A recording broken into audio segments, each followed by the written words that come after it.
Welcome to The Truth in His Heart. I am your host, Rob Lee. Thanks for listening. Continue to share, subscribe, and let the fine folks know about these candid conversations for arts and culture. We're your source for that.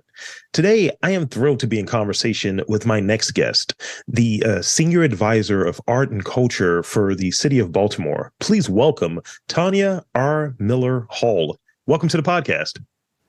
Thanks for having me. I'm excited. Thank you for coming on. Thank you for making the time. As I look at you, I recognize that I think we've been in a few different things at the same time. I was like, you look familiar. Yeah. So it's always a treat to really be able to connect like a face that's in the scene to who they are in real life and get a little bit more of their story. So as we, start off, I want to delve into sort of the introductory thing. Could you provide some insight on your background and what was it like growing up in Baltimore? So again, I am Tonya Miller Hall. I used to Hall professionally. I did get married 4 years ago. So I like to give my husband some credit. I am the senior advisor for art and culture for the mayor's office. I grew up in Baltimore. I'm a Baltimore native daughter of Baltimore. Growing up here, it kind of was uneventful I was sort of one of those kids. I always had my eye on New York. True story. I told this story recently. I used to look at the signs. I was deeply influenced by TV and and films that took place in New York. So I often, as an only child, would often daydream about New York. And certainly on 95, you see the sign that says New York. And I would just go, how far is New York? How long will it take me to get to my people? So I think I bided my time. Childhood, especially through middle school and high school, was really about getting out of Baltimore and moving to New York. Admittedly, I have to admit that. Because now I find conversely now, I meet so many artists and creatives, and they are really deeply committed to Baltimore in a way that didn't cry out to me when I was growing up in Baltimore. So in some ways, it's changed quite a bit. Yeah. There's a space for being sort of the odd kid or the outlier. So in that way, right on to Baltimore for really sort of creating that space for those kids that felt a little bit out of place in high school or whatever. Thank you. Having our eyes on New York. That's. I mean, literally had my eyes on New York. Like that was I was totally any television show, any film. I was just completely fascinated by how busy the street was, how crowded it was. I was just not at all fearful or fretful about moving to New York. It's the closest I've gotten to that. My partner's from Brooklyn, and just this is what it was in the 80s. I was like, yeah, tell me more. Yeah, and that's where I lived in New York. I lived in Brooklyn for probably the last 20 or so years in Fort Greene, Brooklyn. Shout out to Fort Greene. It's in the area. She's like, yeah, Park Slope represent. I was like, all right. Yeah, Park Slope. Yeah, I don't think there's any rap lyrics to Park Slope, but Fort Greene for sure. That's funny. I read about, I want to talk a little bit more about New York. So read about, you building a formidable career in fashion, social justice, lifestyle, and within lifestyle brand industries as well, and working with some of the most valuable companies, some of the bigger companies that are around. Could you share some of those formative experiences you've had during that time? Yeah, I mean, again, I moved to New York with all the ambition in my heart. And so it was can't fail, not failing when I get here. I mean, certainly I grinded it out. I mean, there were some early years. I bartended, waited tables. I moved to New York, aspirations to be a model until I saw, supermodels. And I was like, okay, maybe not. But certainly stayed in the space. Fashion was always sort of a space that I wanted to be in. And just, I think that really would define, because yes, I worked at New York Fashion Week at IMG, one of the biggest companies in worldwide. Now it's called WMA, William Morris Agency. that merged with IMG and Viacom and Gay Men's Health Crisis and various agencies and brand agencies. And so certainly they all sort of one experience led to a next to the other, I should say. And certainly when you live in New York and you're in that space, I've always raised my hand to just about anything. So, hey, we need somebody, a publicist to do X, Y, and Z. I was like, okay, I can do it. And this was before Google. And then I'm like, okay, how do you write a press release? So, there was not, while I had all the ambition in the world to move to New York, I did not have a scope or a clear path to what I wanted to do. I knew that I wanted to be in entertainment. I knew I wanted to work in fashion. And I just knew I wanted to live in New York. And so a lot of this was trial and error and also doing good work, right? So if you show up and you do your work, then you get references. One of my bigger breaks, I should say, I had a chance meeting, and now it's sort of very relevant, and meeting with, I would say, one of the architects of hip hop. His name was Ralph McDaniels, since hip hop is sort of having its 50-year anniversary. And I had a chance of meeting him in Vegas and a fashion convention, was like hip hop streetwear convention. And he was doing a fashion show, and I pitched him to do his event, to be the PR person for his event. And so that just led, Carl Kanai was there, and Cynthia Rowan, and all of the, folks, those were the architects of hip hop then. Keith Cleanscale, Vibe Magazine, and Source, and all of that bit. And so sort of being in that space and sort of being, I feel like sophomore year of my sophomore year of New York, and sort of being in that environment, and really taking a chance and really being able to be fearless in your pursuit, is really how I crafted my career. I can't, if somebody asks me, how did you become, I'm like, you just roll up your sleeves. I mean, but that's a different, this is a different personality type, to sort of be fearless in pursuit. Thank you.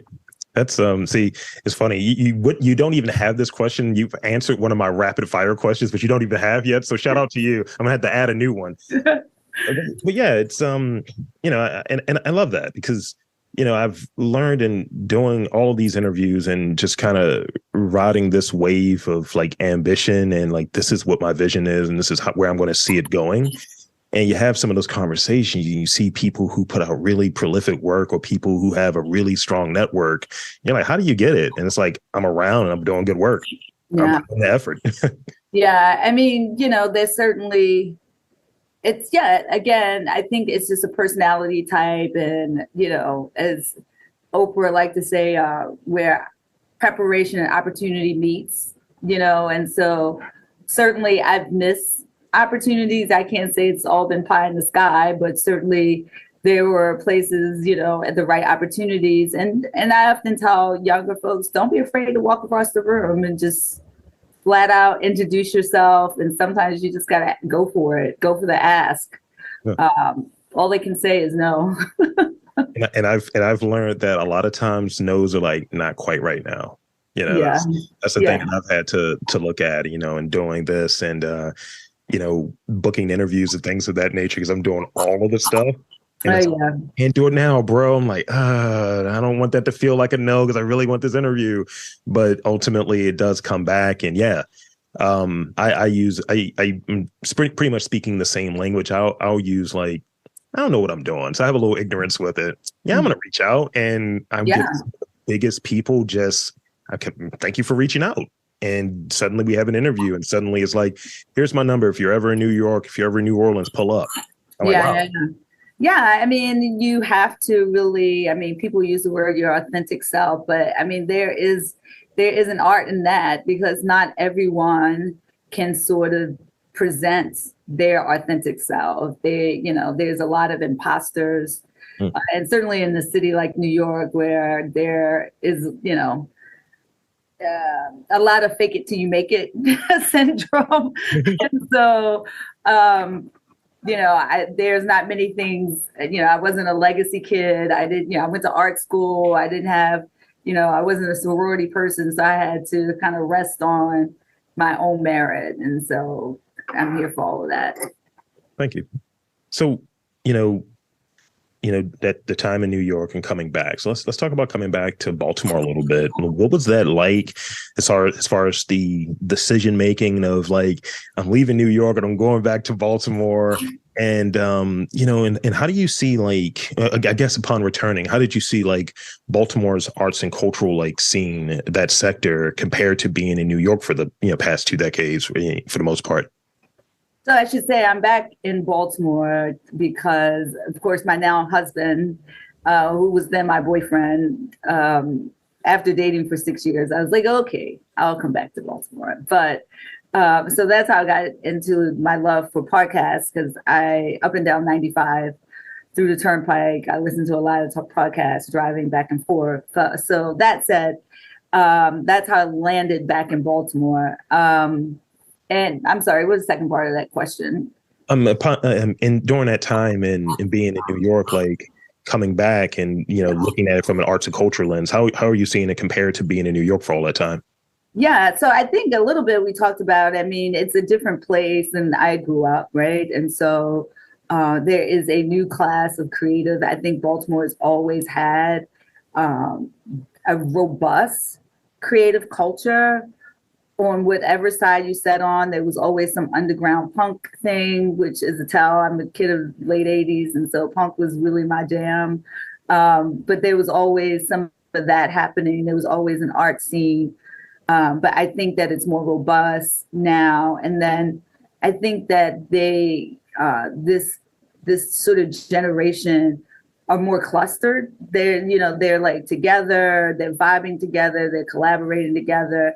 And so I see that in some of the, like I said, these new generations of creatives that I'm meeting at every level, whether it's sort of at a grassroots level or mid-size or even at the higher institutions, they really are focused on moving forward the creative economy.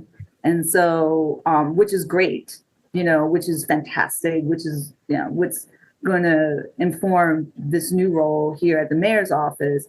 And so while, few cities are New York with 8 million people, and a city this size, and I think there's just room for more. I see in the city just opportunity everywhere. And that's the great thing about living in other cities and coming back and having other experiences, that you're able to implement those things that work from other cities here. And so in some ways it's like a new shiny toy, a new shiny thing to just kind of get busy with.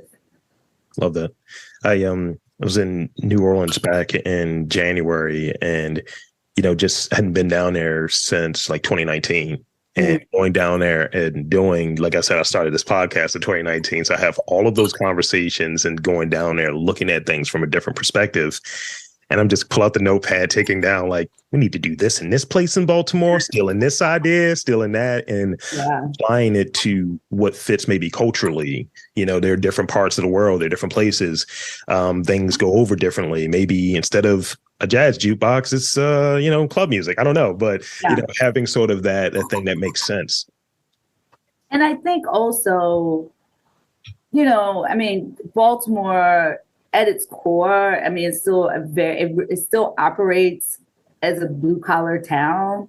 And so in some ways, it's like talking to your grumpy uncle at the cookout who says, why do we have to change? Why do we have to have a new menu this year for the cookout? And you're like, dude, can we just try something new?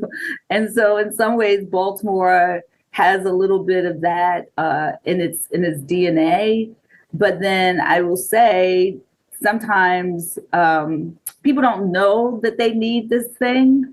You can't crave something that you never tasted, but then you got like, oh my God, I need that rocky road, something or another, once you have a bite of it. And so I think sometimes you just have to forge ahead.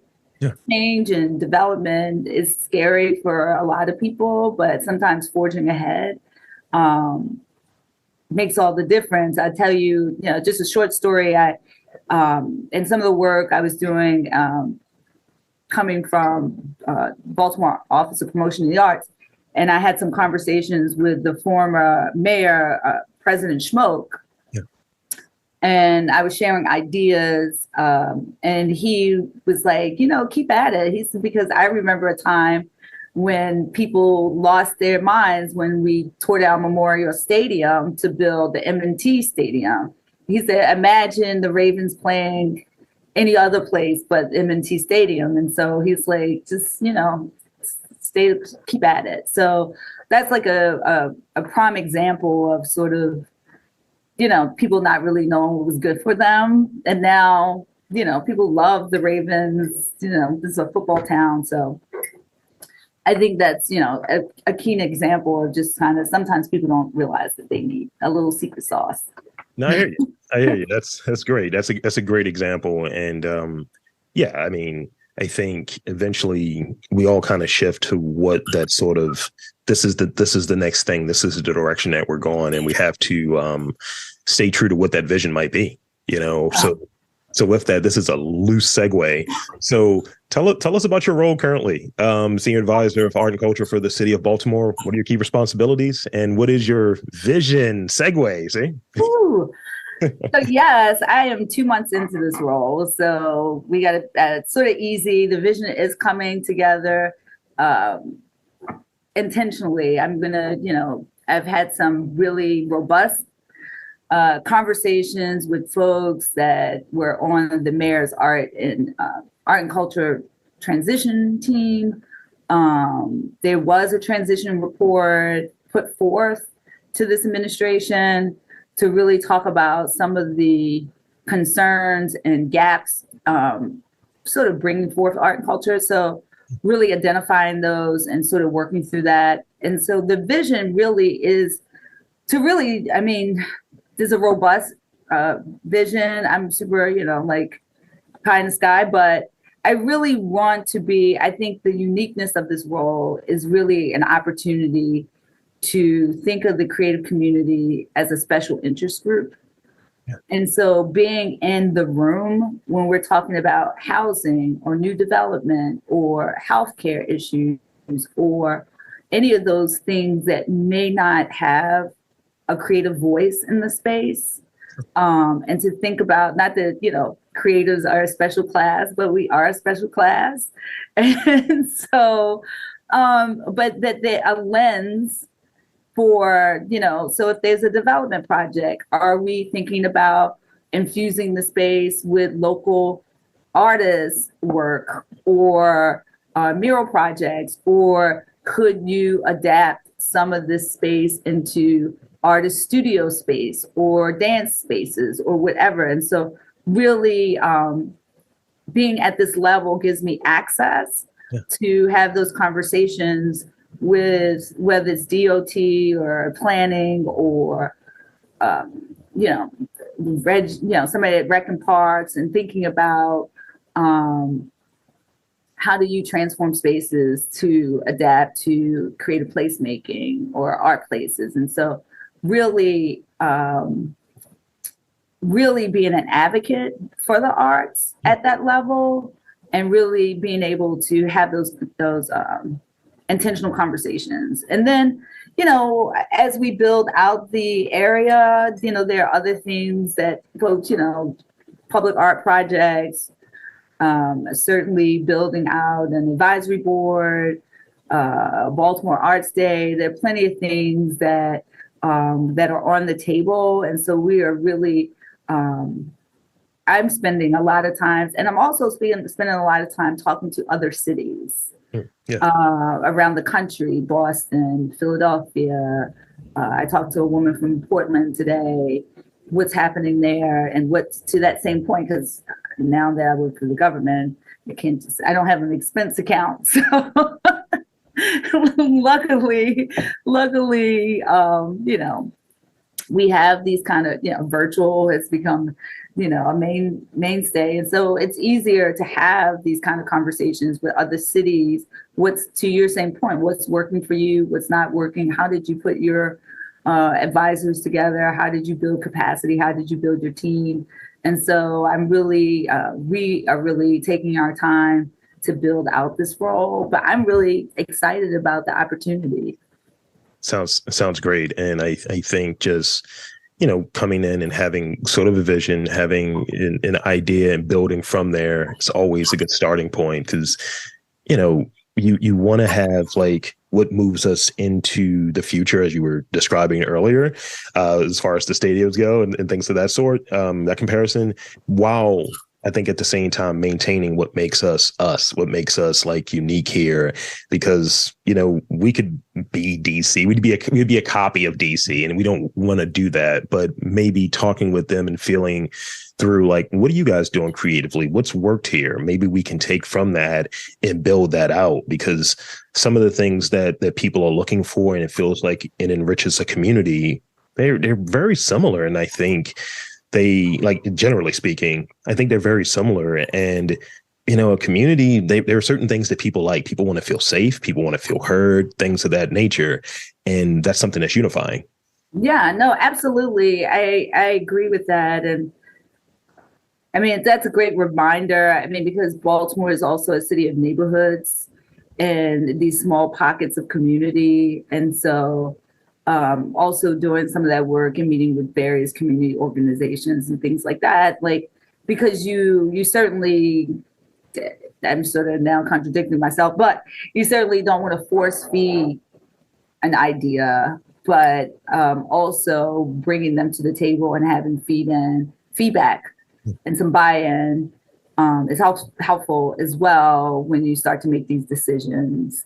What I'm learning is Baltimore is a very opinionated city. And I feel like, did I miss that when I was in New York? But I mean, with 8 million people, I'm sure there was a cluster group that was doing this, but you're just kind of like, it's so vast and so many subcultures within a culture that it's, it's just a lot of things coming at you once in New York. So here, you can be a lot more intentional. And I should say, as a native daughter of Baltimore, and although sort of opening up that I had my eyes and sort of looking at New York for inspiration, I'm so pleased that I was welcomed back in some very important roles here. And not, at some point I was like, I'm not a carpetbagger. I actually grew up in Baltimore. And so I'm just excited that, that I've been giving these opportunities and the trust, not only from the community, but from the administration, to really take a bite and to really sort of go for some really interesting programmatic programmatic ideas, and really things that the city can wrap their arms around. I dig that. And I definitely relate to that. I've never left, right? Lafayette projects, Morgan State University, City College, all of the things, right? And people listen to the podcast. It's like, you're not from here. I was like, I am. I assure you I am. Right. And part of it goes to like one of the things that, I came to in starting this, that I felt like some people didn't have, and this is where that New York comparison comes in, didn't have sort of that energy of, you don't come here talking about Baltimore like a New Yorker. You can't go to New York and start talking all of this. It's gonna slap you. And it's like, having that sort of pride. That's the thing that I like. And I think it starts around like leadership. It starts around with like people doing things and having these sort of considerations that have what the culture is at the forefront, and then being able to push it to that next spot, which I'm hearing from you. So that sounds great. Yeah. I mean, this city is, one of the oldest cities in the nation, right? And so the city, it should have its renaissance. it should have its, the mayor talks about the Renaissance of Baltimore. And I do believe that there, collectively, I mean, for me, to your point, there are people like, yeah, they ride for, Bronx or Harlem or Brooklyn. And it's very borough centric. It's not necessarily, New York as a whole. But in Baltimore, people are just like fanatical about the city and the city that they love. And so I just want to put in some good work and do my time. And so certainly, that was what part of my pitch when I came back to the city, when I had a meeting with the former mayor, is that, native daughter, I just want to come back and use my superpowers for good now and do good work. So I hear you. So I got one more real question because I want to be very mindful of the time, and I appreciate the time, and I definitely got to get those rapid fire questions over to you. So I'm going to kind of combine this one. So, read that you have a penchant for launching groundbreaking authentic storytelling through Charm TV. And, and much of your television work provides like an authentic perspective on the faces and the places of Baltimore. So what do you think makes for like really true, good, robust, authentic storytelling? Great characters. I mean, it really is. I mean, you can't tell a story without a really essential character, right? And so, and it could be, part of that, I love, goodness, I'm totally losing, but like these short form micro content pieces, sure. Those 1 minute documentaries, they're so poignant and so intentional. And so I think finding, as you as an interviewer and a podcaster, is really finding interesting stories, people who look interesting, tell interesting stories. And that's really the uniqueness. But I do think that Baltimore, just from a culture, whether you're in West Baltimore, East Baltimore, downtown, and these little pockets, there's so many interesting nuances because there are people. I was watching something the other day and she was like, I'm like 5 generations Baltimorean. I'm like, what? So, but that's the uniqueness of the city. And people are, in a way that New York is not, people are really reachable. Like you can actually just get in touch with someone. It is definitely two degrees of separation here. And so some of the work that we did when I, at Charm TV was discover Baltimore and really using that as a platform to discover Baltimore and thinking about that content in a way that not just for Baltimoreans, but people outside of Baltimore to learn about Baltimore. And that's really who the audience was for some of that content, was that people in Seattle or Detroit or whatever could get a real glimpse of what Baltimore was up to.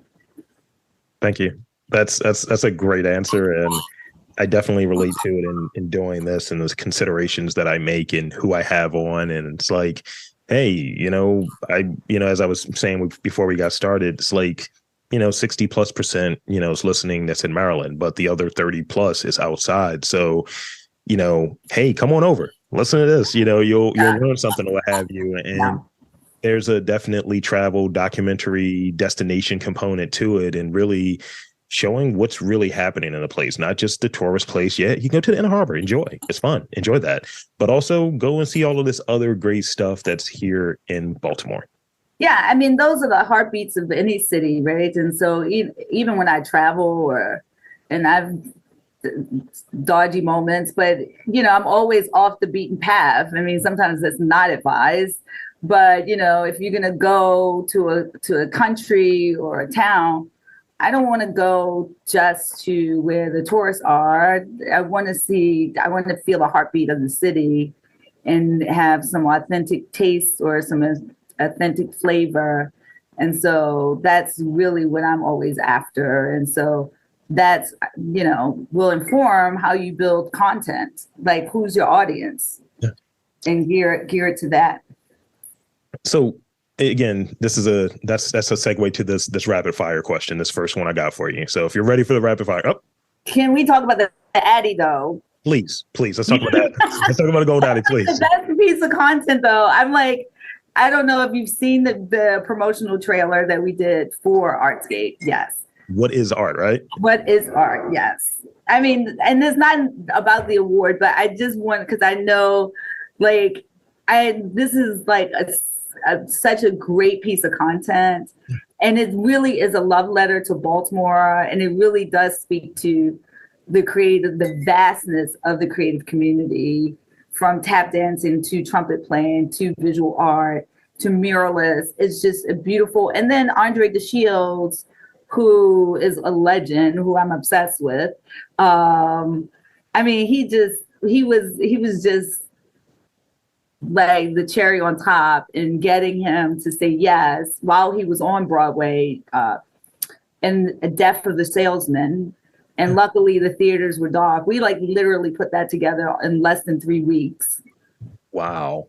And I, had a chance meeting with DeShields, Andre, a couple, like 3 years ago when he won his Tony, and we hit it off because I brought him to Baltimore to give him the key to the city because he's a native son. He still talks about Division Street where he grew up, in Sandtown, and kept in touch with him. I was like, can you do this thing for me, please? And he was like, in only the way that he can. He was like, if you can get here on Monday. It was like Thursday. I was like, we'll be there. But he's a treasure, a national treasure. And that's like the shout out, to really have him in this beautiful piece of content, to celebrate Baltimore as a love letter. And then to win 3 Addies on top of that. And so, it's just incredible. And I just had to say that piece. So. Absolutely. And for those who haven't checked it out, make sure I slide it into the show notes or what have you. Get that extra, those extra hits, that extra SEO. Yes. What is art? What is art? And, just like you said, love letter featuring a cast of Baltimore creatives in various disciplines and practices. And, I think, that's important when, folks think of a place like, if you go to New Orleans for sake of argument, you don't think of jazz musicians, but then they have a lot of visual artists and so on. But being able to show and highlight, here, various artists of various disciplines and showing them kind of doing what they're doing, it's important. It's incredible. And I should say the filmmaker, and everything, again, not to be too serendipitous, but everything came together in so quickly, because I was like, I need this thing. We're going to announce Artscape's coming back, but I need this I need something. We can't just show up and just make an announcement. And I had a chance meeting to somebody gave me the filmmaker's name, Clark Vandegrift, and I saw his reel, and then I had to convince him to do this amazing thing that was in my head, with a limited budget. And the thing is, why I'm telling this part of the story is because he was not familiar with any of the artists. Mm-hmm. And each time, and in 2 days, we shot most of that stuff. And each time something happened, he was like, holy smokes, goose pimples, and that piece with Easy Jackson and his bit, Easy just sat down and wrote those lyrics in 10 minutes, and then went in the recording studio and just dropped it. And he's like, whoa, this is wild. And so he was really mesmerized by the amount of talent that he had never even witnessed, because he lives outside the city. And now he's like, what else can we do? Because he's kind of blown away. And so that's the thing about, he's a Marylander, but he didn't live in Baltimore City in the county. But he really was like, wow, this is amazing. And so that's what it's all about. And creating this short form content is really to get other audience to take a look at what's happening in the city. Thank you for adding that extra flourish there, because you're right. I 100% agree with you. All right, now it's time for the rapid fire portion. Okay. So all that goodwill that we've established, you're talking about all the great stuff about Baltimore. Now just get rid of all of it. All of it's gonna be weird. All right. So you were touching on and don't overthink the question. Okay. You were touching on like travel a moment ago, and so I'm always curious as to when a person goes to a new like place, let's say a place you've never been, what have you, after you've checked in, after you're settled and all of that stuff, what is the first thing that you're doing?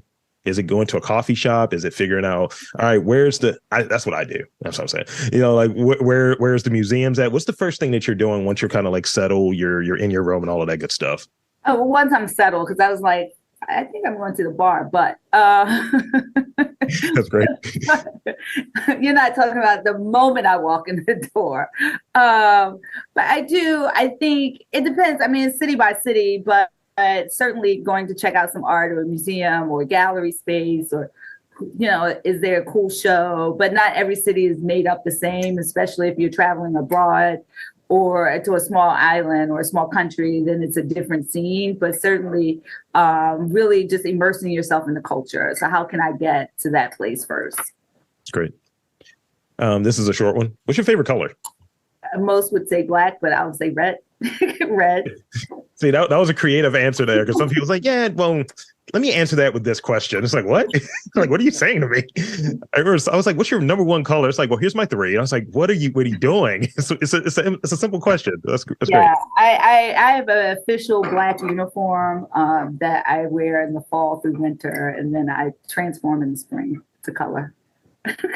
I was joking with one of my curator friends about doing that. I was like, man, if I start showing up to like, galleries and stuff, I need to just have like my costume, tiny glasses, big scarf, everything is black. I'm going to do something. If I can get a caftan, right? That's what I'm making. I mean, literally, and this is a true story. When I first started working at City Hall, they were like wondering, I got questions about how many black outfits I actually own. They were like, and why do you wear black all the time? I was like, did you guys think I was a witch? Like, what was happening? I was like, it was like really like unsettling that there was like a legit concern. I was like, okay, you're not Dorothy, you're not nauseous. That's great. You and your little dog too. What is the last book you read? So I'm waiting. Oh my goodness. It's called, I have 3 books and I'm like totally now flipping out because I can't. It's The Giver. I'll think of it in a minute. Okay. It's the gift. It's not Gift Giver. It's something called Giver. I'm like totally flaking. Can you ask me the other one? Giver. This is actually the last one, and it kind of is funny because of what it is. What is the last gift you received? My husband is a very good gift giver, and I think he bought me a pair of sunglasses. Yes, but yeah, we give each other gifts all the time. The Go Giver. The Go Giver, yes. It's like, about putting teams and experiences and that kind of stuff together. It's like an inspirational book, a little story about powerful business ideas. The Go Giver. That's great. And now you're actually off of the hot seat of these rapid fire questions. So as we wrap up here, one, I want to thank you for coming on to the podcast and spending some time with me. And 2, I want to invite and encourage you to share anything you want in these final moments, where they can check you out, where they can check out your work, all of that good stuff. The floor is yours. Shameless plugs. Oh boy. Well, I've already shamelessly plugged the What is Art trailer, but I would say, you can find me on IG, you can find me on LinkedIn, and certainly just keep your eye out for, what's next out of this office, the Office of Art and Culture at the Mayor's Office. And certainly if you have some ideas and recommendations, don't send them to me all at once, but you can certainly, because that's part of, I'm here as an advocate for the community and for the artistic community. And so I really take this job seriously. I'm really excited about it. People are really excited about it. And so I hope that I deliver on the promise. That's all. And there you have it, folks. I want to again thank Tonya R. Miller Hall from the City of Baltimore, Senior Advisor, Arts and Culture, for coming on to the podcast. And I'm Rob Lee, saying that there's art and culture in and around your neck of the woods. You've just got to look for it.